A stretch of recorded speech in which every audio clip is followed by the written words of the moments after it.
motivating you to get through your to-do list as fast as possible. Please welcome Chef Bianca Osbourne. And she's making two time-saving recipes using the same ingredients, and I love it. I mean, it smells and looks so good. What are the ingredients, Bianca? So first I want to talk about my love of sheet pan meals. Yeah. Because when we're talking about easy weeknight meals, and we're talking about you did no prep on the weekend, not an ounce, a sheet pan meal is going to save your life because the cleanup is quick because we're using parchment paper. So it's literally just wrapping the parchment paper up and throwing it out. And then we're also using store-bought pesto. So store-bought pesto is a vibe because there's some things that you want to make on your own. This, you can buy some really good quality stuff. And there's so many different variations on it, too. Some with pine nuts, some without pine nuts. There's an arugula one. It's all sorts of... Yeah, it's like mustard. There's 7,000 mustards out there now. And then we're going to add a little bit of olive oil, and that's just to thin it out. So we're going to mix this up. And so we're adding cauliflower first. Now, the important thing about sheet pan meals is that you want to make sure that you choose ingredients that roast along a similar timeline as like the other. Because if you're doing like a green bean and a cauliflower, that green bean is going to die a slow, tasteless death waiting for these cauliflower to be finished.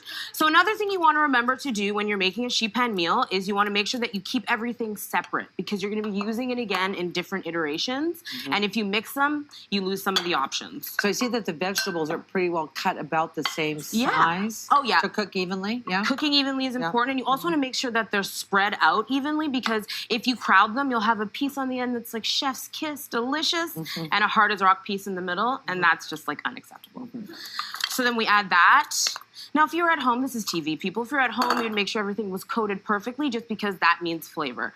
So then we're going to add the chicken last to this, and you can keep the chicken breast full because you want it to cook, again, along a similar timeline. If you were to cut these chicken pieces, what would happen is the chicken would be like dry as sandpaper, and we don't want that. I mean, we've all had a piece of chicken that's dry like the sub-Saharan. Pretty much. And you just pretty much can't. Once a week at my house. And so what are we? What's the preset for the oven right now? The preset for the oven, my like dream temperature is 395. 350 is too low. 415 is a bit too high. 395 is perfection. Okay, all right. So then we're going to put the chicken on a rack because that allows the heat to circulate so you don't get soggy bottom on your chicken. Right? So that's what that rack is for. Nice rack, Marilyn. So we're going to cook this for 15 minutes initially, but again, we don't want that chicken to get dry. So after 15 minutes, we pull it all out. We put the chicken in foil like this. You just wrap it up. All together. Like that. I mean, again, at home, do a bit of a nicer job, but we're on TV right now.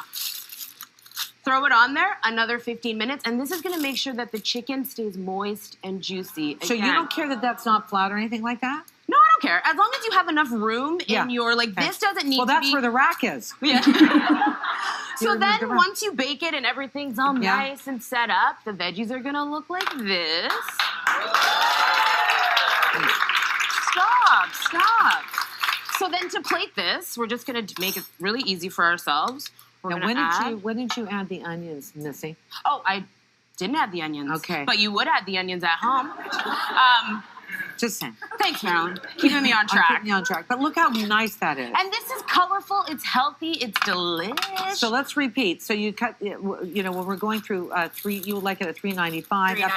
After 15 minutes, you want us to take this off, and then? And then we're going to add the chicken. You actually don't want to use the one you... So that's going to be fully cooked? Fully cooked and moist. And like, that's the thing. So 15 minutes at 395, that's going to be fully cooked? Fully cooked. And so for this recipe, the last thing we do is we take the remaining pesto, store-bought. We're going to add a little bit of lemon juice, just like that. That's fast. Give it a stir. Garnish. And you have a meal. You have a meal. Yes, some basil. Okay, so then we're going to take the same leftovers and we're going to make a chicken kale and sweet potato soup. Yes, because this if there are any leftovers. Well, that brings me to my next point. Make sure you make a lot. 2 trays is never too much. More is better because then you give yourself more options, right? So let me go through this again. You're telling me at $3.95 with the chicken already cooking and then putting in the foil. that the chicken is cooked? Yes, cooked. Are you one of those people that's weird about chicken? Yeah. Yes. Well, I think everyone should be actually. That's why But mine's dry all the time. Yeah. So Are you're your- saying, so you, I don't, so I put it back in the oven. Back in the oven. But by putting it in the foil, it's gonna. It's gonna just steam itself, Okay. as opposed to that dry air, Yeah. with pulling all the moisture out. Okay, fabulous. So this is really just an assembly meal because everything is already cooked. We're just waking up the flavors. So olive oil, and then you're gonna add the onion. I'm gonna remember it this time. And then we're gonna add the sweet potato. And we're gonna give it just a little bit of a stir. Now we're gonna add the chicken last because chicken, despite what you might think it being in liquid, can still get dry if you add it to like a broth and like cook the heck out of it. And then we have kale. Now this is just hand-ripped kale because why make more dishes if you need not? And then we have tomatoes. So generally I'm cooking with tomatoes. I tell people to add sugar, honey, maple syrup, whatever, to balance out some of the acidity. But because we have sweet potato, we're leaving that out. Okay. And then lastly, and this is my most important point, if you take nothing from this today other than this, never make soup with water. You're doing it wrong if you do that. So chicken stock, chicken broth, bone broth, vegetable stock, anything but water. So once this comes to a boil, that's when you sort of turn it down to a simmer, add the chicken, let it come up to a simmer again, and then your soup is done. Okay, let's see the finishing. So the Look at that. finish Yeah, is right there. here. Look at this, everybody. Okay. There you go. Same ingredients. And that's the There you thing, have it. Marilyn, to remember is that you can take like one sheet pan meal, this is the bulk of the work, and shapeshift the ingredients to be a soup.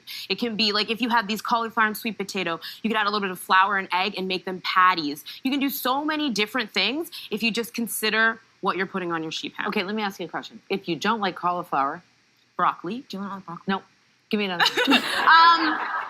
You could use sweet potato, regular potato, rutabaga, Yeah. celery root. Woo! But like I know I said you don't want to put like a green bean and a sweet potato on the same rack, but Right. you could put arugula or asparagus, Yeah. and a green bean. Okay. So you can make it like seasonal as well. Like right now, cauliflower and sweet potato. Sure. Dear Lord, I need the summer. But when it comes, you can start using those vegetables on your Great. sheet pan too. Okay, how long in the oven again? And the oven for about, it's like 15 minutes for the chicken before you take it out and wrap it. Yep. And then another 15 to 20. All right, so delicious. Smells so good. Bianca, thank you. Your recipes are on Marilyn.ca.